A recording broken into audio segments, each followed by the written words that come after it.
안녕하세요. 글을 쓰기에 앞서 여러분들은 간절히 바라던 것들이 있으신가요? 전 항상 모든 것을 누리고 살아서 가지고 싶은 것도 딱히 간절히 바라던 것도 없었어요. 하지만 결혼하고 완전 180도로 바뀌게 되었어요. 결혼 후 그냥 자연스레 생길 것 같던 아이가 안 생겼어요. 처음 1년은 시간이 지나면 생기겠지 했지만 2년이 지나도록 생기지 않자 몸에 문제가 있구나 싶어 그때서야 남편과 함께 난임병원에 방문했어요. 산정검사를 진행하고 충격적으로 결과를 들은 것은 양쪽 나팔관 폐쇄였습니다. 그로 인해 배란이 되지 않고 자연 임신이 힘들다는 결론이었죠. 아이를 가지고 싶은데 못 가지는 거랑 아이를 안 가지는 거랑은 차원이 다른 문제였어요. 막상 아이를 가지고 싶은데 가질 수 없다고 하니 점점 임신에 집착을 하게 되었죠. 남편이 아무리 위로를 해주었지만 모든 것이 나 때문인 것만 같아 죄책감을 떨칠 수 없었고 그렇게 저희는 시험관을 시작하게 되었어요. 남들 다 갖는 임신이 안 된다니. 에휴, 진짜 어떻게 이런 일이 우리 집에 일어난다니. 씨가 귀한 집도 아니고 딸이든 아들이든 하나만 낳아서 잘 키우라는데 그것도 지금 안 된다는 거 아니야? 이게 다 너 때문이라지? 참나, 기가 막힌다 내가. 죄송해요. 그래도 요샌 의학기술이 발달해서 시험관 시술을 하면 가능성 있다고 하네요. 조금만 기다려주세요. 그러니까 우리 아들이 왜 병원 들락날락거리면서 그런 시술에 따라다녀야 하냔 말이다. 이게 다 너 때문이잖아. 엄마, 그만하세요. 누구 탓이면 어때요? 어차피 부부인데 전 괜찮으니까 너무 이 사람 몰아붙이지 마세요. 가뜩이나 우리보다 지금 제일 힘든 사람이에요. 엄마가 자꾸 그러시면 제가 미안해서 이 사람한테 더 눈치 보이니까 그만 좀 하세요. 처음엔 남편이 이렇게 실드도 쳐주고 괜찮다고 하였어요. 덕분에 조금의 용기를 얻게 되었고 시어머니가 저에게 저런 말씀을 하시는 것에 대해서는 달게 받아들였죠. 어느 누가 시험관 해야 하는 며느리를 좋아할까 싶어 그냥 꿋꿋이 참았어요. 시험관 시술을 진행하다 보니 몸이 참 말을 안 듣더라고요. 살도 찌고 호르몬제를 이용하다 보니 감정 변화도 들쑥날쑥했어요. 저도 모르게 이유 없이 우울해지는 날도 많았고 제가 점점 살이 찌자 시어머니는 저를 볼 때마다 더욱더 한숨을 쉬었어요. 벌써 애 들어섰냐? 아니 살이 왜 이렇게 찌는 거니 너는? 애도 없는데 살이 찌니까 애가 안 들어서는 거야. 살 좀 빼라. 이게 약 쓰는 것 때문에 의사들도 살이 찐다고 하더라고요. 제 뜻대로 찌는 건 아닌데 그래도 요샌 식이 조절하고 있어요. 약 같은 소리. 내 주변에 아는 사람 며느리도 시험관인지 뭔지 하는데 얼마나 날씬한 줄 아니? 똑같이 약 쓰고 해도 너같이 살찌면 애 안 들어서. 알겠니? 내가 이런 것까지 일일이 얘기해줘야 해. 하여튼 전부가 다 마음에 안 든다 정말. 애초에 우리 아들 같은 애는 너한테 감지덕지였지. 산정검사를 미리 시켰어야 했는데 뒤통수 맞은 것도 아니고 이게 뭐야 정말. 가뜩이나 시험관도 힘든데 시댁에 갈 때마다 저런 소리를 들어야 했고 어느 누구에게도 말 못할 아픔이었어요. 하지만 더 힘들었던 것은 시험관을 1차, 2차, 3차 진행함에 있어 반복되는 착상 실패가 저를 더 힘들게 하더라고요. 호르몬 때문에 살이 찌고 우울해지는 것과는 별개로 이렇게까지 해서 늘 기대를 해봤지만 번번이 임신 테스트기 한 줄을 볼 때마다 그렇게 오는 좌절감은 정말 저를 더욱더 힘들게 했어요. 남편도 처음 한두 번은 엄청 위로를 해주었지만 시험관 차수가 진행됨에 따라 많이 지친 기색이더라고요. 꼭 시험관을 해야겠냐며 오히려 애 없이 살자고 저를 설득하려고 했는데 정말 힘들었습니다. 이번에 또 안 됐어. 벌써 4번째인데 이제 약도 더 센 걸로 바꿔야 하고 정말 우리에게 아이가 와주기는 하는 걸까? 아, 꼭 해야겠어? 이쯤 되면 포기할 때도 됐잖아. 난 아이 없어도 된다니까. 뭘 그렇게 고집을 부려. 엄마야 옛날 분이시니 아이에 집착하시는 건데 우리끼리 그냥 요즘 같은 세상에 알콩달콩 살아도 되지 않아? 이게 뭐야? 사람 사는 것도 아니고. 그래도 당신 닮은 아이 꼭 낳아주고 싶어. 이렇게 고생했는데 조금만 더 하면 아이가 와주지 않을까? 절대 이대로 포기 못해. 나도 힘들어서 그래. 몇 번이나 왔다 갔다 병원 가는 것도 그렇고 수치스럽다고 병원에서도. 그만하고 싶다 진짜. 당신이 나보다 힘들어? 정말 너무한다. 아무리 내 탓으로 시험관을 한다지만 다독여주진 못할 망정 자기 힘들다고 그럴 수 있어? 내가 얼마나 아이 기다리는 거 알면서 꼭 그렇게 마음을 후벼 파야 속이 시원하니? 당신도 진짜 너무한다. 내 마음 너무 몰라. 아이 없이 살자는 남편이 왜 이렇게 원망스러운지 그날 남편한테 오히려 신경질을 내었어요. 그리고 시간이 지나고 보니 굉장히 미안하더라고요. 그렇게 시험가는 부부 사이마저도 참 갈라놓더라고요. 마음에 여유가 없으니 화만 내게 되었거든요. 그러던 중 오랜만에 지인을 만나러 백화점에 갔던 일이 있었어요. 기분도 꿀꿀하고 마음도 좋지 않았는데 오랜만에 친구가 밖에서 불러주니 콧바람이라도 쐬고 오자는 심정으로 나가게 되었죠. 이런저런 얘기를 하며 즐거운 한때를 보내고 있던 그때 바로 앞 테이블에서 시어머니 목소리가 들려왔습니다. 웬 젊은 여성과 함께 말이죠. 살짝 보니 시어머니가 맞더라고요. 인사를 드릴까 하다 앞에 앉은 여성분과 열띤 이야기 중이라서 조금 있다가 해야겠다 싶어 앉아있는데 반대편 젊은 여성이 시어머니와 나누는 대화를 듣고 정말 기함하게 되었죠. 세상에 비밀은 없다더니 그렇게 시어머니의 비밀을 알게 되었어요. 엄마, 그래도 이렇게 만나니까 너무 좋다. 그 집은 어때? 요즘에도 아저씨가 돈 많이 줘? 그래도 엄마 덕분에 대학까지 졸업하고 너무 고마워. 아마 엄마가 그 집으로 재혼 안 했으면 우리 아직까지 구질구질하게 살고 있었겠지? 당연하지. 내가 그 양반 비위 맞추느라 얼마나 힘든데. 성격도 불같아서. 그리고 남의 자식 키우는 게 쉬운 줄 아니? 내 딸도 이렇게 간간히 볼까 말까 하는데 속상해. 그래도 그 집 아들놈은 얼마나 잘 컸는지 몰라. 젊은 나이에 행시 패스해서 앞길 창창이 열렸겠다. 아주 바깥 양반이 아들만 보면 입이 찢어진다 찢어져. 얼굴도 잘났지, 성격도 좋지, 직업도 좋지. 며느리 자리가 마음에 안 들어서 그렇지 미련해가지고. 어디 이런 집에 시집 오기가 쉬워? 집가 짓게? 말해보아니 입 아프다. 애도 못 낳는다며. 무슨 꼴이야 그게? 어쨌든 아깝다 진짜. 그 부인 자리가 너무 별로네 정말.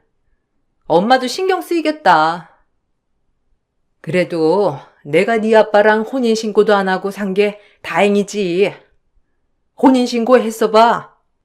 이런 자리에 시집이라도 올 수 있었겠어? 이 집에 들어왔으니까 너 이렇게 내가 뒷바라지 한 거야. 네 아빠 능력 하나도 없잖니? 에휴, 한심해. 그리고 일찍 저 세상이나 가고. 그래도 그 덕분에 지금 사는 남편은 내가 홀몸인 줄 알잖니. 나중에 아주 좋겠어. 그러니까 너도 조금만 참아. 알겠지?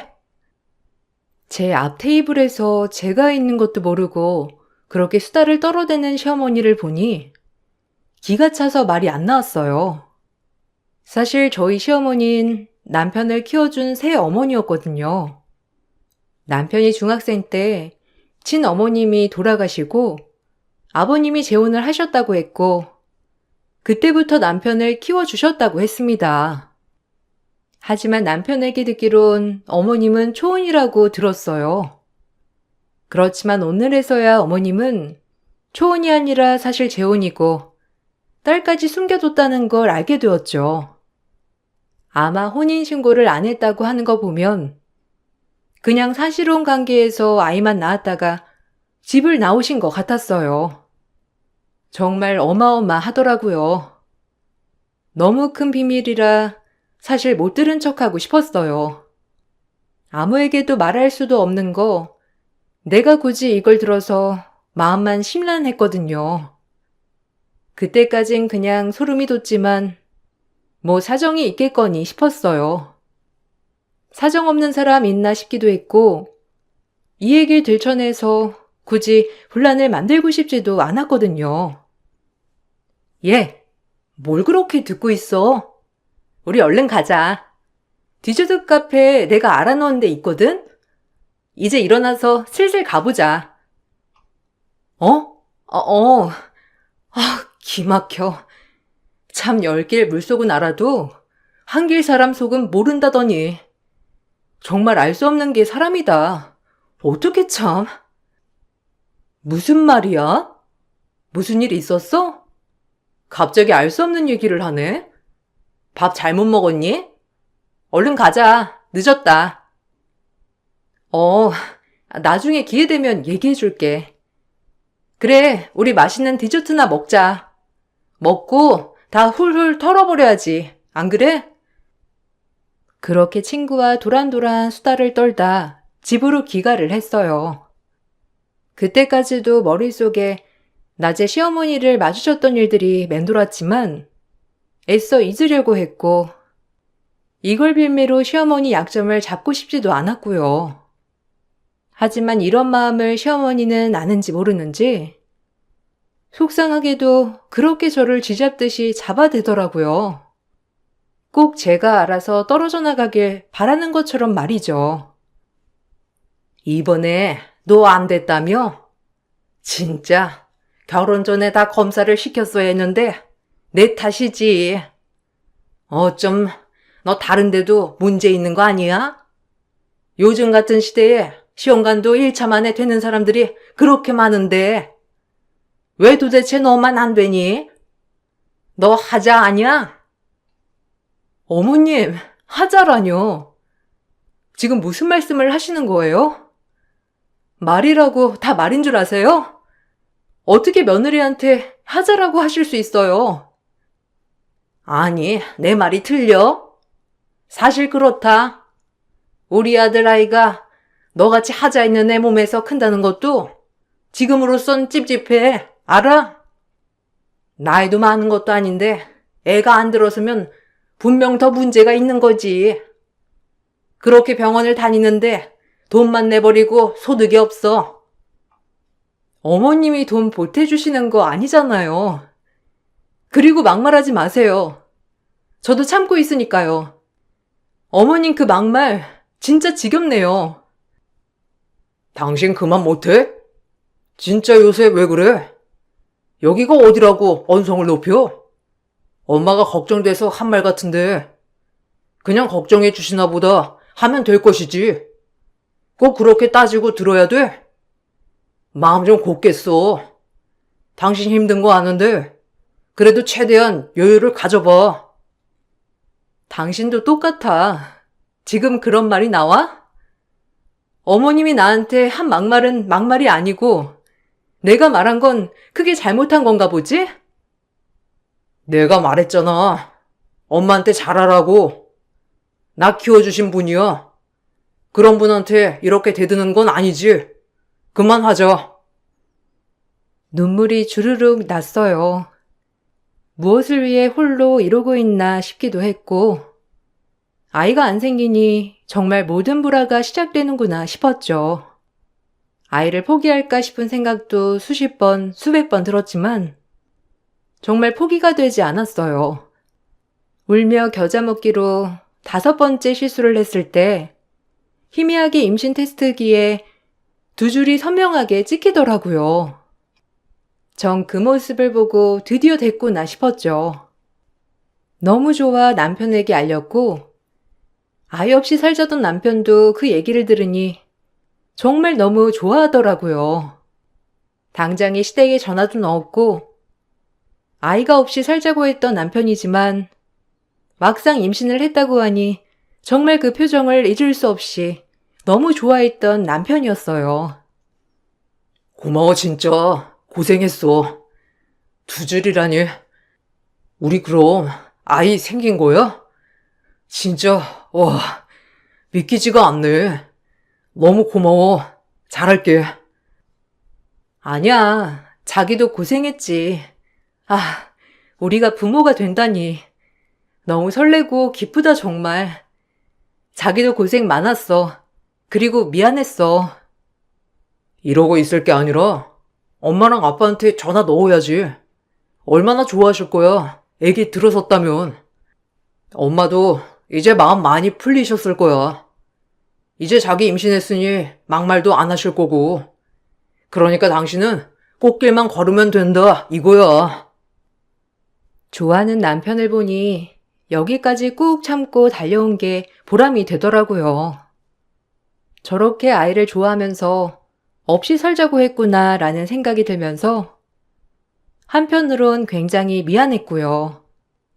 저의 임신 소식을 듣고 늘 말이 없으신 시아버지도 좋아하셨고, 시어머니는 그렇게 기뻐하시지 않는 것 같았지만 그냥 축하한다 한 말씀 하시더라고요. 그렇게 마냥 기뻐하고만 있을 때 하혈이 시작되었어요. 너무 놀라 병원에 가보니 화학적 유산이라고 했어요. 초기 착상 후 이렇게 간혹 화학적 유산이 된다고 말이죠. 오히려 임신이 안 됐을 때보다도 더 실망스럽더라고요. 뭐가 문제일까 하면서 더 자책감이 들었고 남편과 시댁에 정말 죄스러웠어요. 내가 이럴 줄 알았다. 제 하자 있다고 했지? 임신하면 뭐해? 다 흘려보내는 걸.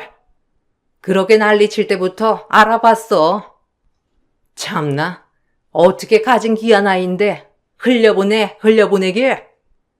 내가 기가 막혀서 말이 안 나온다 정말. 너 이 집에 붙어있고 싶니? 그만해요. 새아기도 마음이 많이 안 좋을 텐데. 지금 누구보다 힘든 게 새아기인데 당신이 그렇게 말하면 안 되지.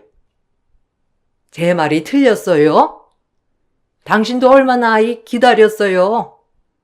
내가 그걸 모르는 것도 아니고 참나 기가 막혀서 그러는 거죠. 너무하세요 정말. 제 기분은 생각 안 하세요? 같은 여자면서 어떻게 그렇게 또 마음 아픈 말만 골라 하시냐고요. 간신히 처음으로 착상된 아이였어요. 그런데 그렇게 말하고 싶으세요? 의사 선생님 말론 12주 이전에 유산된 건 산모 탓이 아니라는데. 왜 산모 탓이 아니야? 너 탓이지? 그렇게 정신승리 하고 싶니? 애 안 들어서는 것도, 애 흘려보낸 것도 다 네 탓이야. 이렇게 시어머니가 막말을 하는데도 남편도 지쳤는지 아무 말이 없었어요. 진짜 실망스럽고 이럴 때일수록 더더욱 외로워졌죠. 내가 이 사람을 놔줘야 하나 싶은 마음까지 들었고, 정말 굳이 내가 남편을 붙잡고 있는 것은 아닌가 하는 생각이 들면서 진짜 괴롭더라고요. 남편에게 이혼해 주냐고까지 물어봤지만 남편은 절대 그렇게는 안 된다며 길길이 날뛰더라고요. 지금이라도 말해. 이혼해 줄게. 어머님 하신 말씀 틀린 것도 아니지 뭐. 나도 이대로 살기 힘들어. 당신도 지쳐 보이고. 어머니 막말은 다 참을 수 있는데 나한테 쏟아붓는 거 보면서 당신 아무 말도 안 하는 거 보기가 더 힘들어. 원하면 이혼해 줄게. 무슨 말이 그래? 나도 지쳐서 그래. 이혼은 무슨? 아이 안 생긴다고 이혼하는 게 말이 돼? 아이 없어도 된다고 했잖아. 아니, 당신은 아이 필요한 사람이야. 그냥 당신도 이제 지겹다고 대놓고 얘기해. 이혼해 줄 테니까. 그 표정도 견디기 힘들어. 아, 네가 지금 너무 예민해서 그래. 일단 몸이랑 마음 좀 추슬러. 그리고 다시 얘기하자. 너 정신 건강도 중요해. 남편은 이혼은 안 된다고 하더라고요. 아무래도 저를 사랑한다기보다 보수적인 공무원 사회에서 이혼남으로 살기가 싫어서 그런 것 같았어요. 그렇게 1주, 2주를 폐인처럼 지내다 이대로는 안 되겠다 싶어 운동도 끊고 다시 활력을 되찾기로 마음을 먹었어요. 그리고 주변 시험관 엄마들이 10차, 14차 이렇게 하는 모습들을 보며 이제부터 장기간전이다라고 멘토를 부여잡았죠. 건강한 것도 챙겨 먹고 운동도 하고 열심히 몸에 좋다는 것들을 다 챙겼습니다.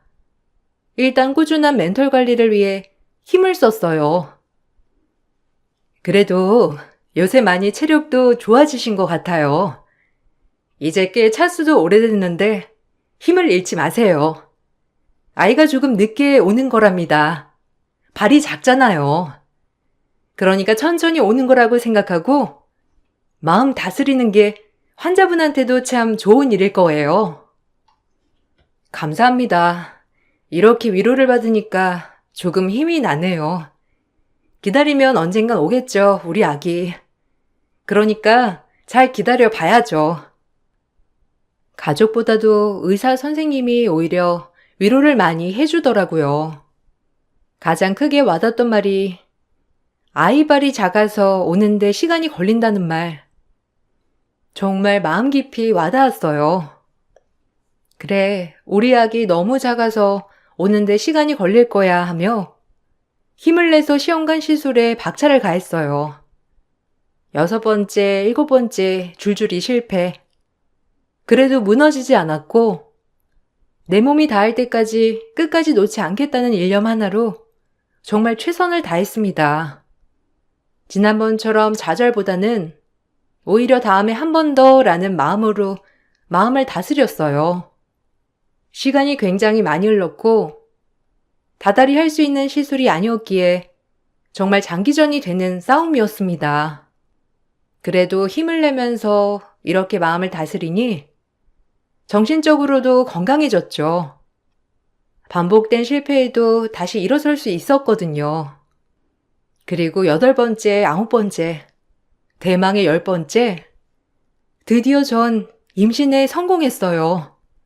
지난번 화학적 유산을 겪었던 터라 이번엔 남편에게조차 말하기 두려웠고 마냥 기쁘다기보다 혹시나 하는 마음에 최대한 안정을 하고 지냈어요. 대망의 12주가 지나고 안정기가 들어설 무렵이었어요.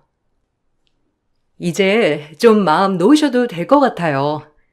아이 심장 소리도 우렁차고 아기 집 크기도 너무 좋고요.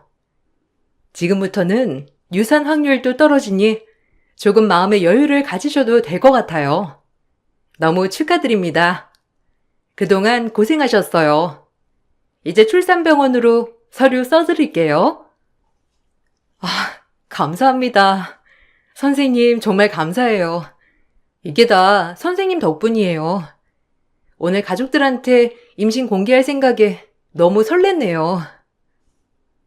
그렇게 의사 선생님께 감사 인사를 하고 모든 가족들에게 임신 공개를 할 준비로 부풀어 있었어요.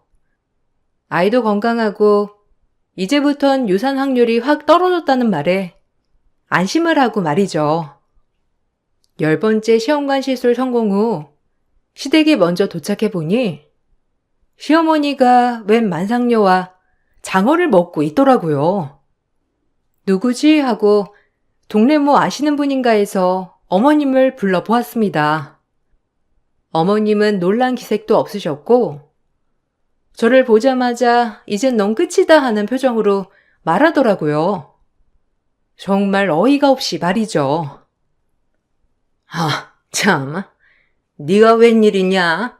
말도 없이. 뭐니 표정 딱 보아하니? 또 우울해 보이네. 또 안 됐냐? 네가 그렇지. 이제 임신 고생 안 해도 된다. 다 해결했어 내가. 너 같은 거한테 내 손주 볼 줄 알았냐? 네가 이제 이 집안에서 빠져주면 돼. 무슨 말씀이세요? 빠져달라뇨. 알아듣게 좀 말씀하세요. 그리고 이 여성분은 누구시길래? 어머, 이 여자, 기막혀. 어머님 옆에서 웃으면서 아무렇지 않게 밥을 먹는 애엄마 얼굴을 보자마자 기가 막혀 웃음이 나오더라고요. 그리고 만삭배를 보고 많은 생각이 스쳐 지나갔어요. 그동안의 남편 외박, 그리고 시어머니의 저런 웃음, 모든 게 다 딱딱 끼어 맞춰지더라고요. 전 그 길로 인터넷에서 이혼 양식을 다운로드하여 출력했어요. 이게 웬 떡이냐 싶을 정도로 세게 도장을 찍고 남편에게 내밀었어요. 설레발을 치는 것일 수도 있지만 제 생각이 맞다면 시어머니는 짐승만도 못한 짓을 다 꾸미고 계획한 것 같았거든요. 그래, 내가 빠져야지. 이 천한 집구석에서.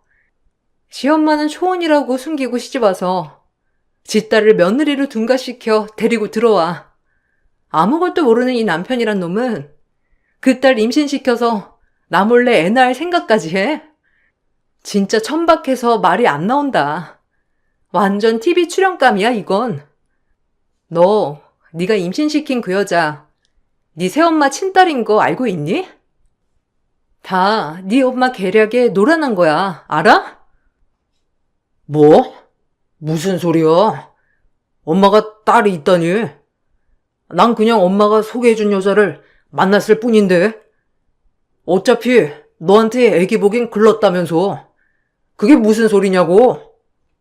너 머리가 어떻게 된 거 아니야? 어떻게 그런 발성이 머리에서 나오냐? 어? 니네 엄마한테 물어봐. 어떻게 그런 발상이 머리에서 나오냐고. 진짜 징그럽다고. 야, 됐고 이혼해. 그리고 위자료 챙겨놔라. 유책 배우자는 너니까. 알겠어? 뭐 네가 임신시킨 그 여자랑 너랑 피는 안 섞였으니까 결혼은 할 수 있으려나? 왜? 난 우리 아기랑 나랑 행복하게 살 거야. 이딴 집에서 우리 귀한 아기 크게 할 수 없어. 알겠니? 법원에서 보자. 너랑은 끝이니까. 애기라니? 너 임신했어? 아니 그런 말 없었잖아. 너 계속 실패만 했잖아. 근데 어떻게 임신이 된 거야?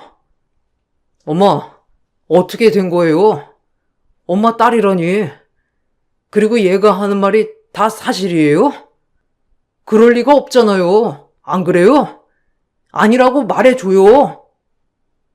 아니 넌 그걸 어떻게 알았어? 참나, 혹시 너 내 뒤 캐고 다녔니? 이게 하다하다 시엠이 뒤까지 캐고 다녀? 이것이 진짜? 저기요, 잘난 그 주둥이로 말하는 거 제가 들었거든요?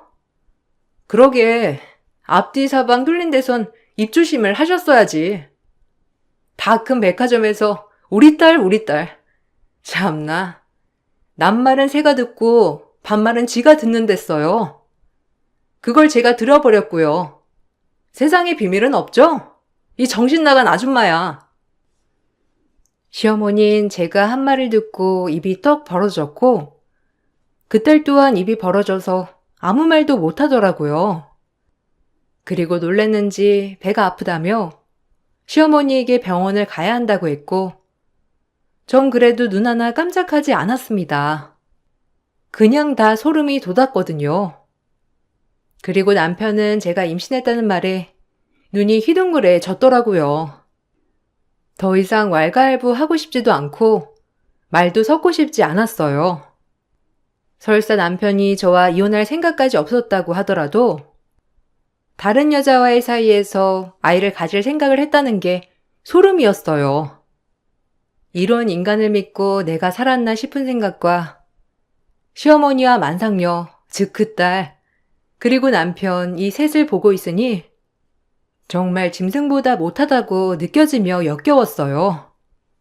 그리고 전 이혼 소송을 준비하였고 유책 배우자인 남편의 외도 사실과 시어머니의 충격적인 반응에 대해 낱낱이 증언해야 했죠. 그리고 뱃속의 아이를 지키겠다는 일념하에 정말 멘털을 쥐어잡고 다스렸습니다. 엄마가 어떻게 나를 속여요? 아니, 우리 집을 기만해? 지금 모든 거 속이고 다 우리 집에 시집 온 거예요? 애초에 이런 목적이었어. 당신 딸한테 내 갖게 한 것도 우리 집 재산 당신 손주한테 물려주면 좋으니까 그런 거 아니야? 애초에 그런 거겠지. 아니, 내 말 좀 들어봐라. 너도 좋다며. 우리 딸 임신만 하면 이혼할 거라며. 근데 왜 이제 와서 그러냐? 어차피 너희 피도 안 섞인 남남지간 아니야. 이게 뭐가 문제야? 그냥 둘이 이제 잘 살면 되는 거지. 저것이랑 빨리 이혼하고 잘 살면 된다고. 아, 말도 안 돼. 내가 돌았지. 당신 말을 듣고 무슨 짓을 한 거야, 진짜? 우리 아버지, 나 철저히 당신한테 속았어. 알아? 지금 그게 문제야? 네 애 가진 우리 딸 배 아파서 병원 가 있는데 지금 이렇게 따질 때니? 네 핏줄인데 그럴 거야? 내 핏줄이든 말든 인정 못해. 난 속았어. 당신한테 철저히 속았다고. 그게 어떻게 되든지 말든지 내 할 바 아니야. 알겠어? 그래도 너도 동조했잖아.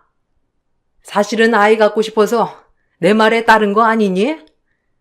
어디서 이게 나한테 온팡 뒤집어 씌워? 법원에서 남편과 시어머니 둘이 싸움이 났고 판사와 검사, 변호사 모두 이런 경우가 있나 싶게 쳐다보더라고요. 결론은 남편이 유책 배우자는 확실하였기 때문에 남편 집 재산 분할과 함께 위자료 그리고 태어날 아이에 대한 양육비는 지급하라는 결정이 떨어졌고요. 제가 친권, 양육권 모조리 가져올 수 있었어요. 또한 시어머니에게 청구한 정신적 피해 보상에 대한 위자료도 받을 수 있었죠. 이것뿐만 아니라 상간녀 소송도 걸었습니다. 어찌됐건 제 남편의 혼외자를 가진 건 사실이니까요. 시어머니는 본인 딸이 상간녀가 되자 노발대발 난리가 났고 그럼에도 불구하고 어찌할 도리는 없었죠. 시어머니의 딸조차도 저에게 4천만 원이라는 돈을 지불해야 했어요. 전 끝까지 아이를 지키기 위해 정말 멘토를 다스렸죠. 시어머니의 욕심은 파국을 맞았고 남편은 시어머니에게 또 소송을 걸었더라고요. 참 웃기죠? 그동안 속은 것에 대한 붕괴로 인해 아버님도 이번 일로 충격이 이만저만이 아니었고 아버님 또한 시어머니에게 이혼 소송을 걸었습니다. 그리고 시모의 딸은 그날 충격을 받아 조산을 했다고 하더라고요. 하지만 아이의 자가 호흡이 되지 않아 인큐베이터에 들어갔지만 결국 생명을 잃었다고 했어요. 이 말을 들으니 정말 오만 가지 생각이 들더군요. 시아버진 저에게 따로 연락이 와 미안하다고 사과하셨지만 크게 와닿진 않았죠. 이번 일에 있어서 시아버님도 피해자라는 생각이 들었지만 그동안 모든 걸 방관한 것도 시아버지 잘못이라고 생각했거든요. 내가 다 미안하다. 진작 알아보고 했어야 했는데 너 그동안 힘든 것도 몰라주고 일을 이 지경까지 만들었어. 아니에요. 아버님도 속으신 거잖아요. 뭐 작정하고 속이는 사람 당해낼 수 있나요? 그냥 다신 연락하지 마시고 찾지 마세요. 사실 아버님 이렇게 만나는 것도 불편하네요. 남편 그리고 아버님 또 그 여자 다 안 보고 싶어요. 이제 그냥 연락 안 하셨으면 해요. 아, 혹시 아이 태어나면 보여라도 줄 수 있니? 그래도 우리 핏줄인데 내가 영 안 보고 살 수는 없잖아. 안 그래? 아니요. 죄송해요. 아버님 남편 절대 아이 볼 자격 안 되세요. 아시잖아요. 저 혼자 끙끙거리며 노력해서 가진 거. 죄송합니다. 내가 정말 널 볼 낯이 없다. 어떻게든 든든하게 옆에서 지켜줬어야 했는데, 에휴, 나도 할 말 없는 거 알지 뭐. 미안하다. 전 이 말만을 남기고 자리를 떴고, 아버님은 아이가 태어나면 볼 수 있겠냐고 물어봤지만, 절대 안 된다고 그 자리에서 못을 박았어요. 그리고 남편은 간간히 아이 때문에 연락을 했다며 계속 집착을 했고 전 만나길 철저히 거부하였어요. 정이 털릴 대로 털린 터라 정말 눈물 한 방울 안 나오더라고요. 그리고 제 뱃속의 아이는 이런 상황에서도 무럭무럭 잘 자라주었답니다. 중간에 시어머니가 본인의 딸은 자식을 잃었다며 저를 원망하며 욕을 하였지만 솔직히 본인들이 했던 짓 그대로 거두는 거라고 생각했어요. 욕심이 많은 시어머니의 최후라고 생각했고 애초부터 거짓된 삶을 시작했으니 끝 마무리가 이렇게 끝났겠죠. 정말 지금 생각해도 인간이 이렇게까지 무서울 수가 있나 싶어요. 하긴 여기에 노란한 남편 또한 어리석고 소름 돋긴 마찬가지지만요. 네가 날 이렇게 만들고 제대로 살 수 있을 것 같아? 우리 딸, 너 때문에 아이 잃었어.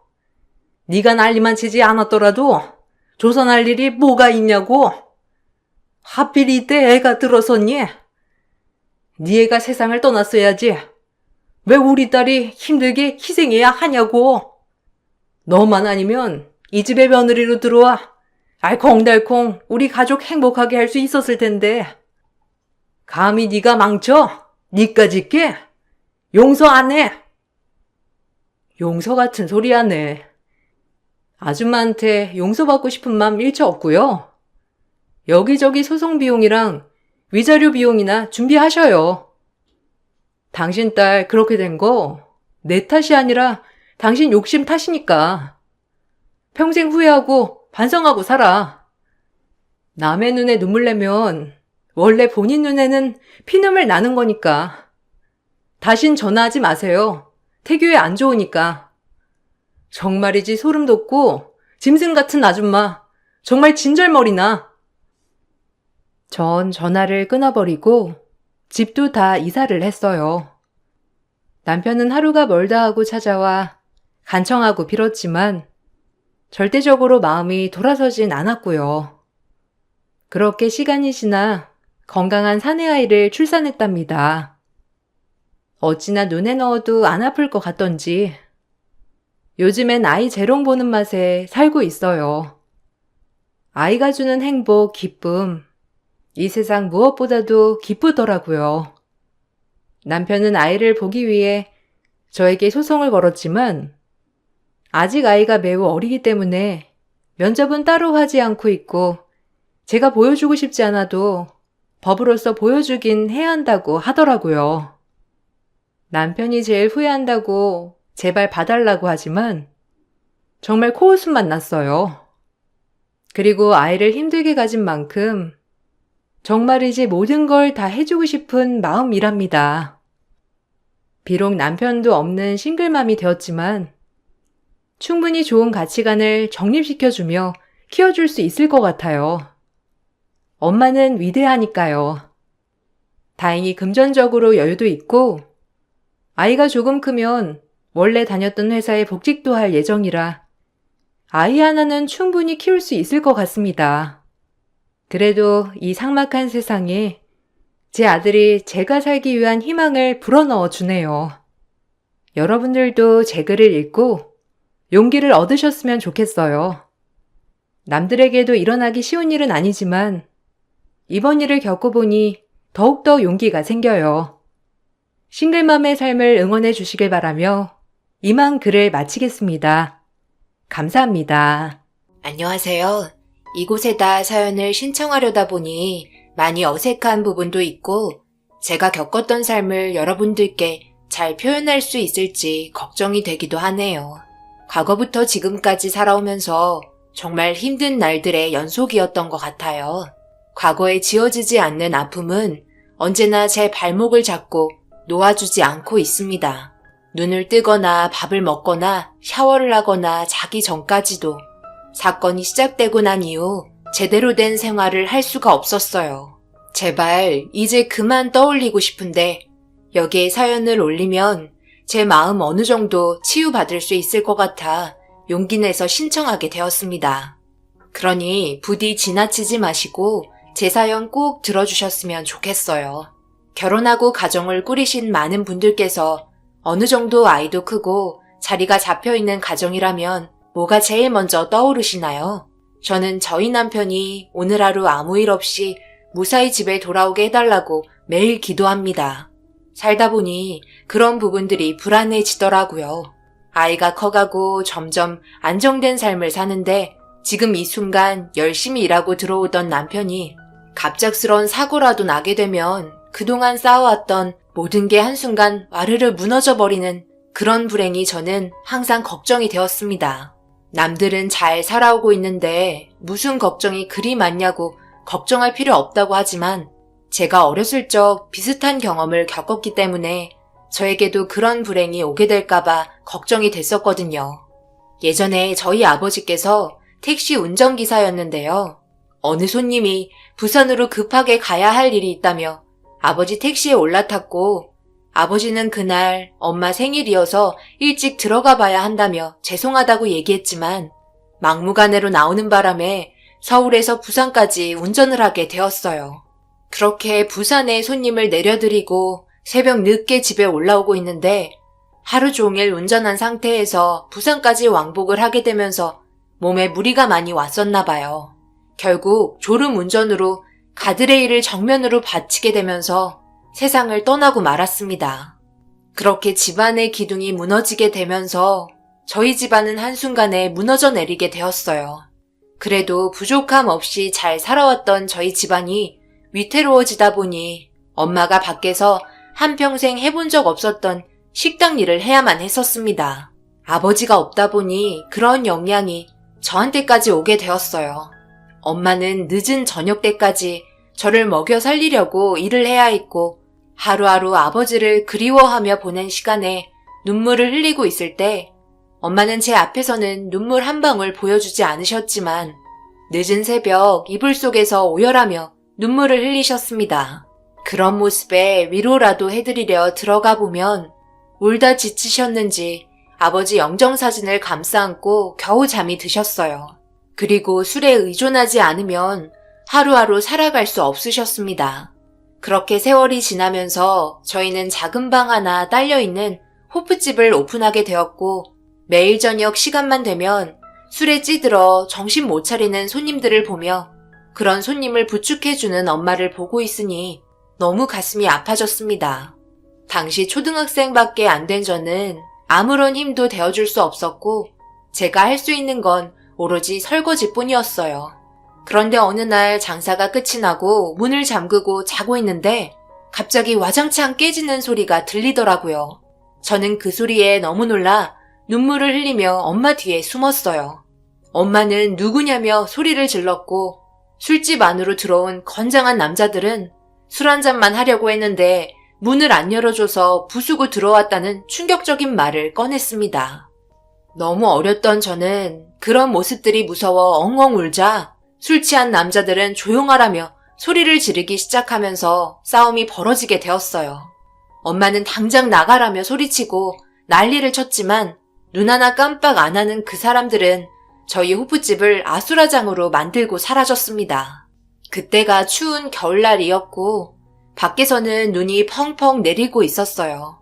엄마는 깨진 현관문에 다가가 눈물을 흘리면서 테이프로 찬바람이 들어오지 않게 막고 있었습니다. 그런 곳에서의 삶은 한두 번이 아니었어요. 경찰들도 왔었지만 그때뿐이었죠. 결국 다른 곳으로 이사를 했고 엄마는 학교 앞에서 다시 작은 분식집을 차렸습니다. 다행히도 집주인분께서 좋은 가격으로 맞춰주셔서 장사를 할 수 있었어요. 그렇게 그곳 학교를 다니며 분식집에서 엄마 일손 도우면서 하루하루 열심히 살아오게 되었습니다.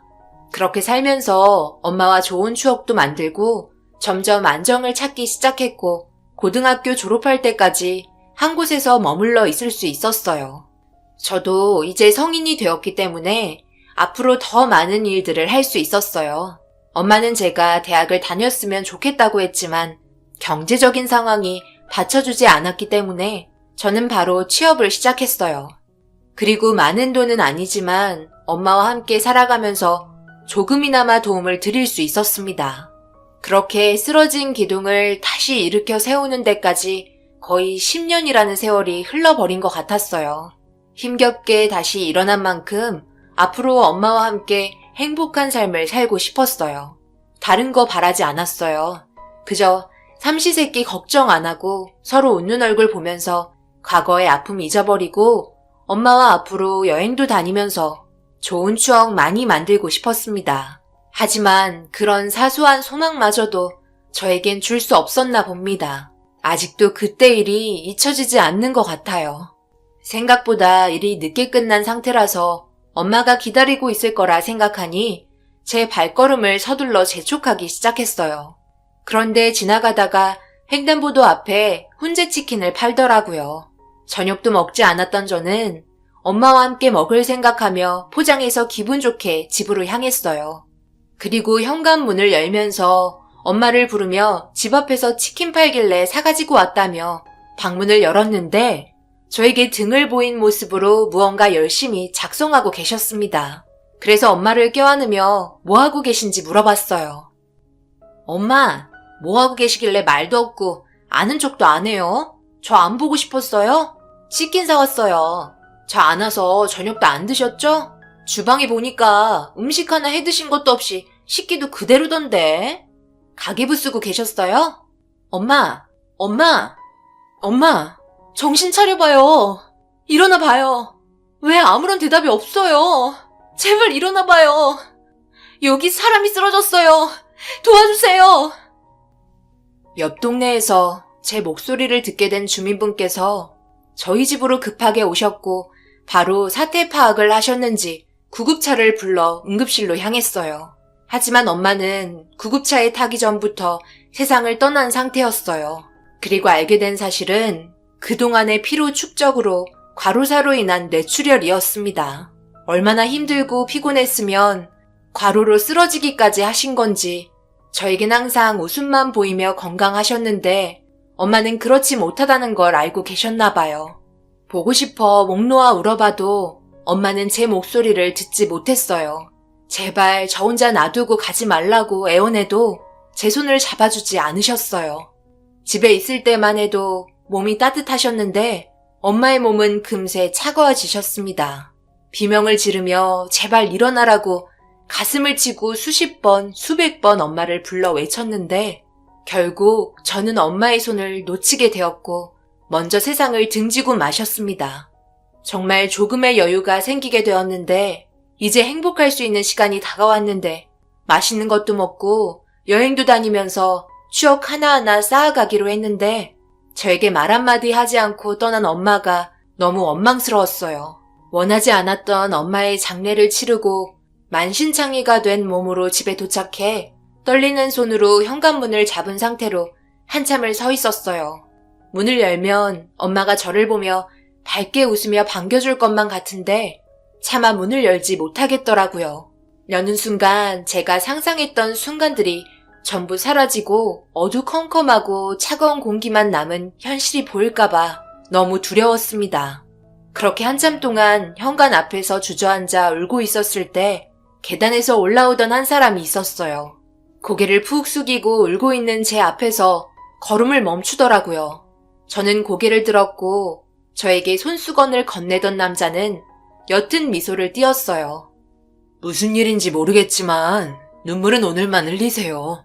당신의 삶이 힘들어지는 모습을 누군가가 바라볼 때 그 사람 또한 가슴이 아프고 똑같이 눈물을 흘린다는 걸 알아주셨으면 해요. 그리고 그 아픔을 혼자 갖고 있지 말고 주변 사람들과 나눠보세요. 그럼 한결 편해질 거예요.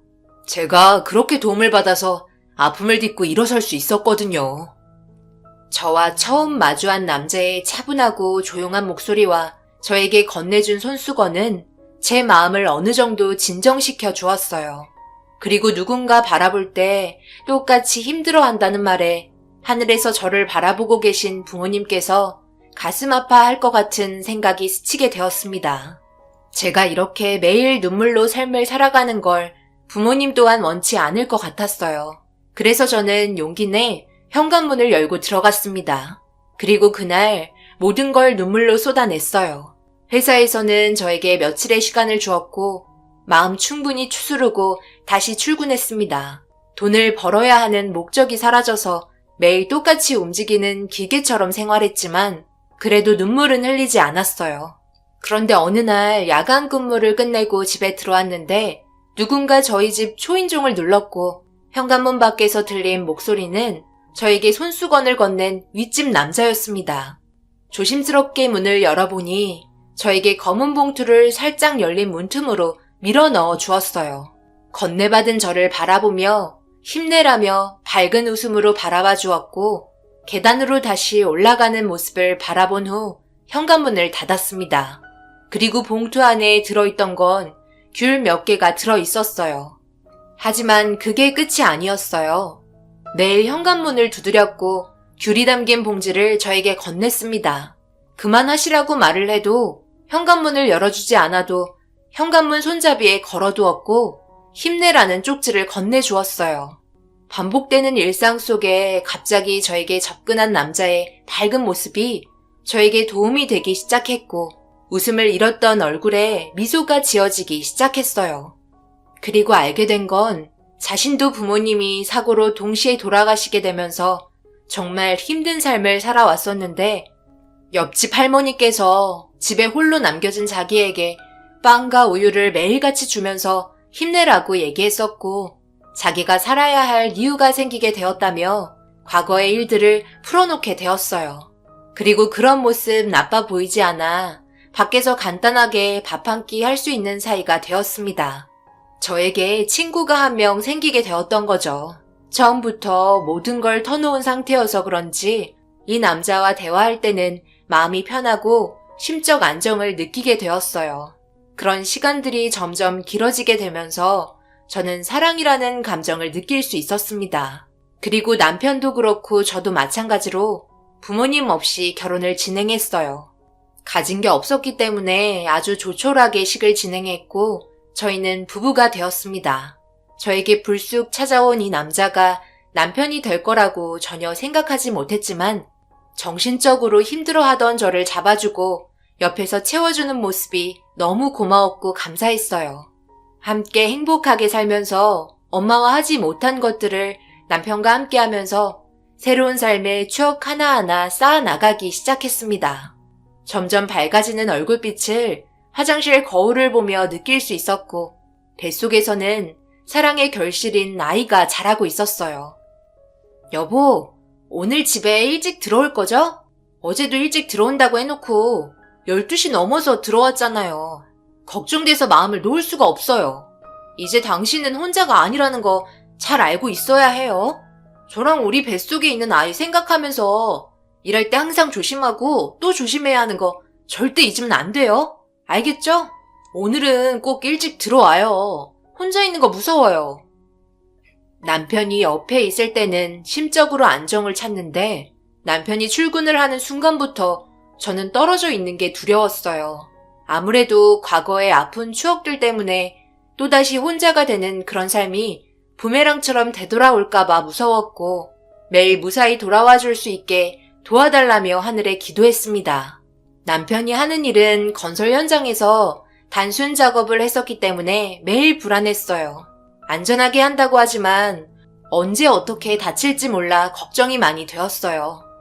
그래도 제가 불안에 떠는 걸 잘 알고 있던 남편은 최대한 일할 때 조심했고 매일 무사히 집에 들어와 밝은 웃음으로 저를 안심시켜 주었습니다. 그렇게 시간은 흘러 남편 손을 잡으며 출산을 했고 세상에서 제일 이쁜 딸을 낳게 되었어요. 제가 부모님의 사랑을 받으며 자라왔던 것처럼 저도 우리 아이에게 아낌없는 사랑을 주며 행복하게 살아갔어요. 남편과 둘이 있을 때는 몰랐던 새로운 삶이 시작이 되었고 하루하루 모든 걸 놓치고 싶지 않아 일기를 쓰기 시작했어요. 사진도 찍고 매 순간 놓치고 싶지 않았습니다. 그런데 저희 가족이 울고 웃으며 살아가다 보니 한없이 작을 것만 같았던 우리 딸이 어느새 저보다 커져 있더라고요. 고개를 들어야 얼굴을 볼 수가 있었어요. 딸이 커가면서 저와 남편은 늙어가고 있다는 걸 뒤늦게야 실감할 수 있었어요. 화장대에 앉아 거울을 바라보니 흰머리가 군데군데 많이 보이더라고요.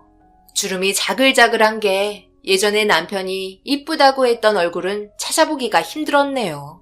씁쓸한 표정으로 거울을 보고 있으니 방에서 조용히 있던 제가 궁금했는지 남편이 방으로 들어왔고 제 표정을 보고 금방 눈치챈 듯 아직도 자기 눈에는 이쁘기만 하다며 저를 뒤에서 안아주었습니다. 한 남자를 만나 이런 행복을 느끼게 해줄 수 있다는 거에 너무 고마웠어요. 과거의 아픔을 전부 잊게 만들어줬으니까요. 여보, 나 이번이 마지막 일이 될 것 같아. 부산에 큰 공사가 잡혀 있어서 한 6개월 정도 일을 해야 할 것 같은데. 서영이랑 같이 있으니까 괜찮지? 매일 전화할 테니 너무 걱정 말고. 나도 이제 더 이상 힘들어서 이 일 못하겠다. 그동안 모은 돈으로 작은 구멍가게 하나라도 차려야겠어. 이번만 다녀오면 이제 질릴 정도로 옆에 붙어 있을 거니까 각오하는 게 좋을 거야. 무슨 현장 일이 6개월씩이나 돼요. 보통 3개월 정도면 끝났잖아요. 이번에는 정말 크게 하나 보네. 그런데 부산에를 간다고요? 하필 또 왜 부산이야? 옛날 생각나게. 난 안 갔으면 좋겠는데 꼭 가야 하는 거예요? 다른 현장에서 일할 수 없는 건가? 부산은 가지 말아요. 차라리 6개월 정도 쉬었다가 다시 일 알아보든지 하면 되지. 아니면 그냥 내일부터라도 가게 하나 알아보면 안 될까요? 내가 불안해서 그러는데 부산만큼은 안 갔으면 좋겠어요. 우리가 팀으로 움직이는 거 알고 있잖아. 내가 데리고 있는 사람들은 어떡하라고. 우리랑 똑같이 가정을 이루고 살고 있는 집안의 가장들인데 이번 건이 좀 큰 건이라 야간 일도 많아서 돈이 된다고 다들 좋아했다고. 다른 것보다 야근 수당 1.5배 더 쳐준다고 했으니 이번만 하고 깔끔하게 그만하는 걸로 얘기 다 끝냈으니까 조심히 일할 테니 너무 걱정하지 마. 여태까지 다치지 않고 잘해왔잖아. 남편은 팀을 이끌고 여기저기 돈 될 만한 현장을 찾아다니며 일을 했었어요. 젊었을 때부터 건설 현장에서 일을 했기 때문에 많은 노하우가 생겼는지 팀장으로 일을 하고 있었습니다. 남편에게 말은 안 했지만 저는 항상 불안했어요. 무사히 집에만 들어오길 간절히 바랐었습니다. 이번에도 저는 남편이 무사히 현관문 열고 밝은 웃음으로 들어오게만 해달라고 쉬지 않고 기도했어요. 제가 워낙 불안해하는 걸 잘 알고 있던 남편은 매일 저녁 저와 통화를 했고 길게만 느껴졌던 시간은 어느덧 6개월이 지나갔습니다. 마무리 단계라며 전날에 통화를 끝냈고 남편은 부산에 맛있는 먹을거리가 많다며 서영이와 함께 여행 겸 주말에 같이 시간 보내고 함께 올라오길 원하고 있었어요. 부산의 아픔 때문에 별로 가고 싶지 않았지만 그래도 남편이 보고 싶어 서영이와 함께 부산으로 출발했어요. 그렇게 버스를 타고 한참을 달리면서 중간중간 휴게소에 들리게 되면 맛있는 군것질거리도 사 먹으면서 서영이와 색다른 데이트를 즐기며 남편 얼굴 볼 생각에 한껏 부푼 마음으로 부산으로 향했어요. 거의 저녁 시간쯤 되어 도착을 했고 택시 타고 남편이 말한 주소로 가고 있었어요. 거의 다 가까웠는지 일하는 사람들이 많이 보였는데 분위기가 별로 좋지 않았어요. 구급차가 왔다 갔다 하고 있었고 거리에는 눈물을 흘리는 사람들이 모두 뒤섞여 있었습니다. 저는 그 순간 심장이 급격하게 빨리 뛰기 시작했어요. 제가 손을 떨면서 불안해하고 있는데 그 순간 택시기사는 도착했다며 아수라장이 된 목적지를 손으로 가리키며 건물이 붕괴된 모습을 보고 경악을 하고 있었습니다.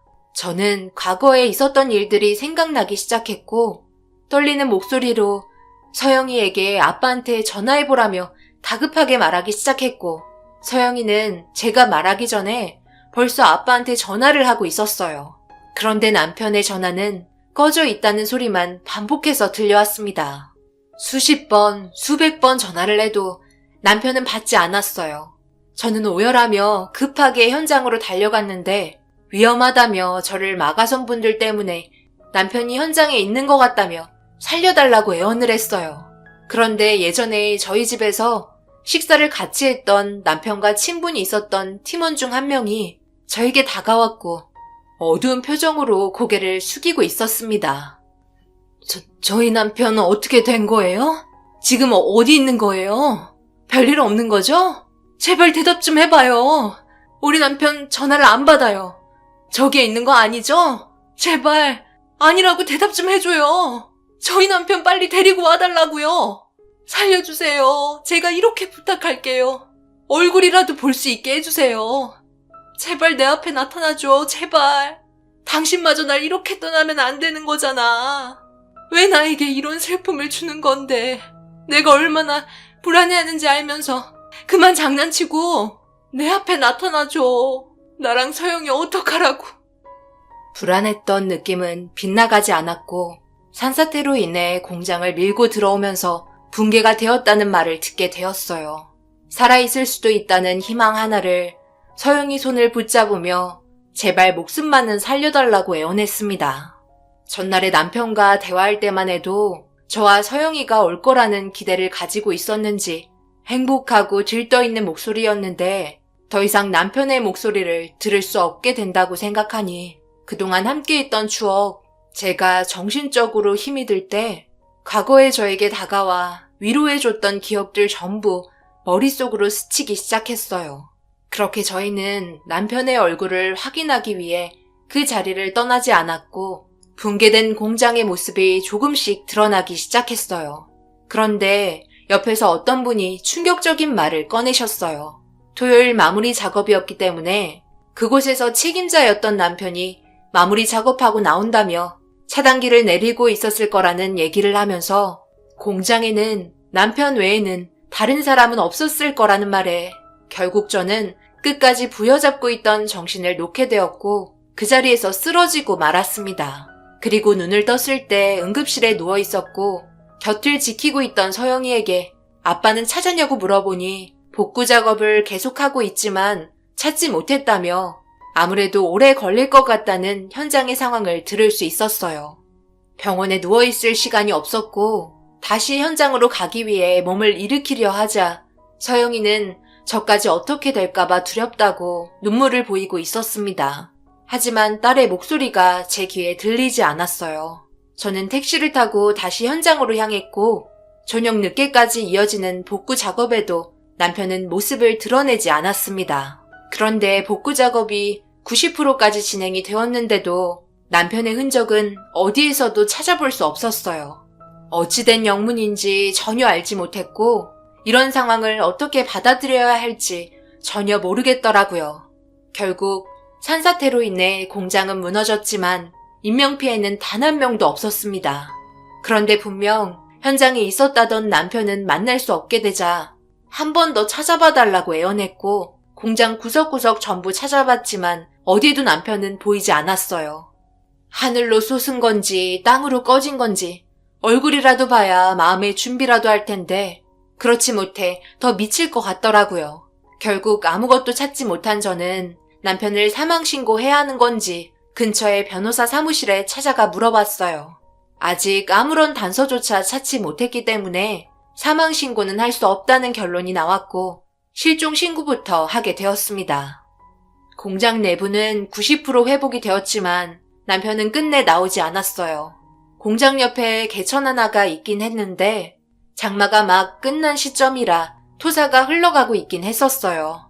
그래서 같이 쓸려 나간 건 아닌지 추측을 하게 되었고 개천을 따라가면서 혹시 모를 상황에 구석구석 찾아봤지만 그것 또한 단서 하나 없이 끝나고 말았습니다.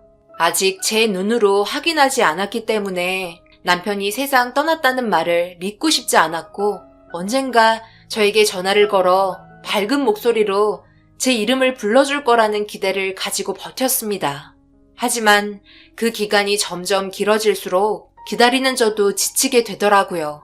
정신이 말라버려 아무것도 할 수 없을 정도가 되었고 시간은 계속해서 흘러갔어요. 그런 모습을 지켜보고 있던 서영이에게도 저는 아무런 도움도 주지 못한 채 의미 없는 삶을 살고 있었습니다. 엄마, 이제 우리 그만 아빠 놓아줄까? 우리가 기다린 시간이 자그마치 9년이야. 언제까지 기다릴 건데? 너희 아빠 무슨 수를 써서라도 찾아올 거라고 난 믿고 있을 거다. 작은 단서조차 발견되지 않았다는 건 분명 어딘가에 살아있다는 거고 나는 느낄 수 있어. 너희 아빠 살아올 거니 놓아준다는 그런 말 다시는 입 밖으로 꺼내지 마.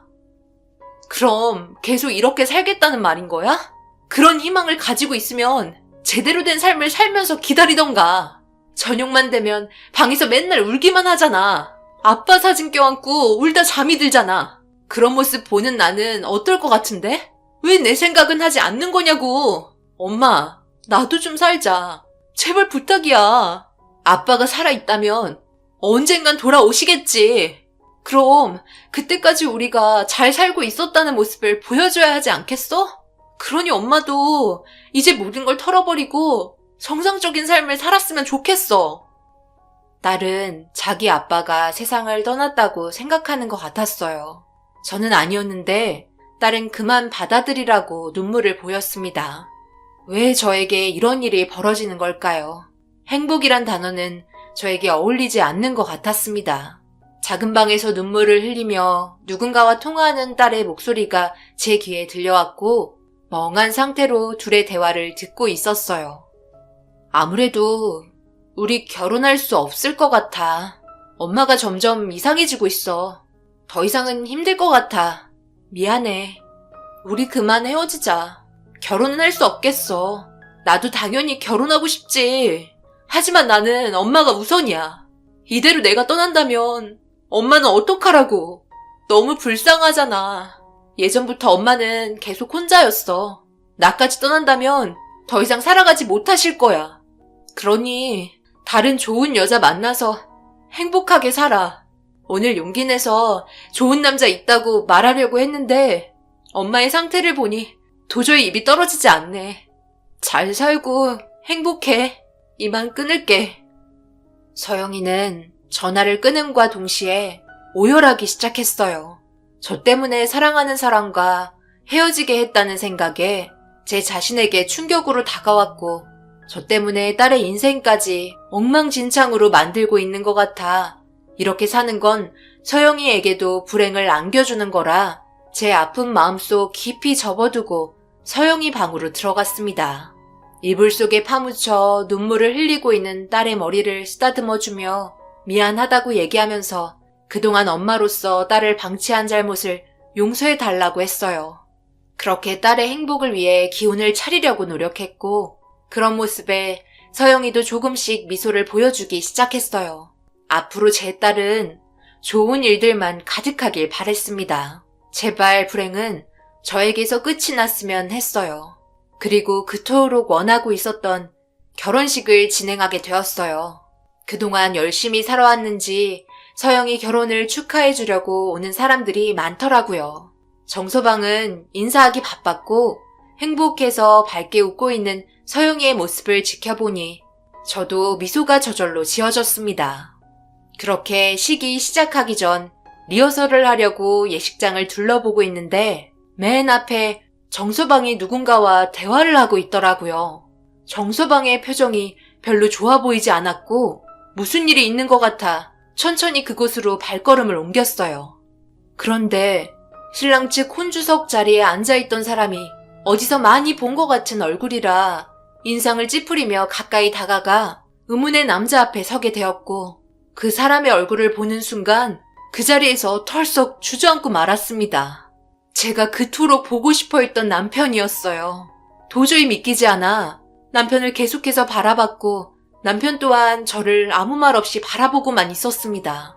너무 갑작스러운 상황에 당황한 저는 복잡 미묘한 감정에 눈물을 흘렸고 9년 만에 내 앞에 나타난 남편에게 조심스럽게 입을 뗐어요. 여보? 어디 갔다가 이제 온 거야? 여긴 어떻게 알고 온 거야? 내가 얼마나 당신을 보고 싶어 했는지 알아? 당신이 세상을 떠났을까봐 9년을 제대로 잠도 못 자고 매일 눈물로 하루하루를 살아갔다고. 너무 늦게 나타났잖아. 정말 너무해. 보고 싶어서 당신 사진 끌어안고 매일 불렀는데 이제 우리 품에서 떨어지지 마. 당신이 없는 동안 우리 서영이 나 때문에 정말 힘들어했는데 잘 버텨주고 좋은 남자 만나 결혼까지 하게 됐어. 우리 딸 정말 대견하지? 그런데 왜 아무 말 없이 내 얼굴만 쳐다보고 있는 거야? 아무 말이라도 좋으니까 무슨 말이라도 해봐. 당신 목소리가 듣고 싶었다고. 왜 나를 보고 웃고만 있는 건데. 사랑해 여보. 너무너무 사랑해. 당신이 너무 그리웠어. 남편은 아무 말 없이 저에게 쪽지 한 장을 건네주었고 그 쪽지에는 힘내라고 적혀 있었습니다. 남편이 저에게 매일 귤봉지를 줬을 때 남겨뒀던 쪽지에 적힌 힘내라는 말이었어요. 저는 남편이 건넨 쪽지를 바라보며 한참 동안 눈물을 흘렸고 고개를 들어 남편을 바라보려고 하자 눈앞에 있던 남편은 사라지고 없었습니다. 사방을 둘러봐도 남편은 없었고 저를 바라보고 있던 정서방과 바깥사도는 저를 바라보며 무슨 일이냐고 당황해하고 있었어요.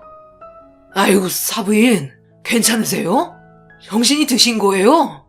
장모님, 괜찮으신 거예요? 정신이 드세요? 제가 부축해드릴게요. 죄송합니다. 죄송해요. 제 딸 결혼식에 제가 결례를 일으켰네요. 제가 너무 긴장했었나 봐요. 정서방, 나 화장실 좀 부축해 줄 수 있겠나? 그제서야 정신이 들은 저는 알 수 있었어요. 환영을 받던 거고 제 머릿속의 기억이 남편을 만들었다는 걸 알 수 있었습니다. 서영이 결혼식에 함께하지 못한 남편이 너무 보고 싶은 나머지 바깥사돈을 보고 환영을 본 것 같았어요. 그리고 제 손에는 손수건이 쥐어져 있었습니다. 제가 오열하자 바깥사돈이 건넨 손수건을 제가 매일 지니고 다녔던 남편의 쪽지로 착각을 한 것 같았어요. 저는 그 자리에서 주저앉아 눌러왔던 감정이 터지고 말았습니다.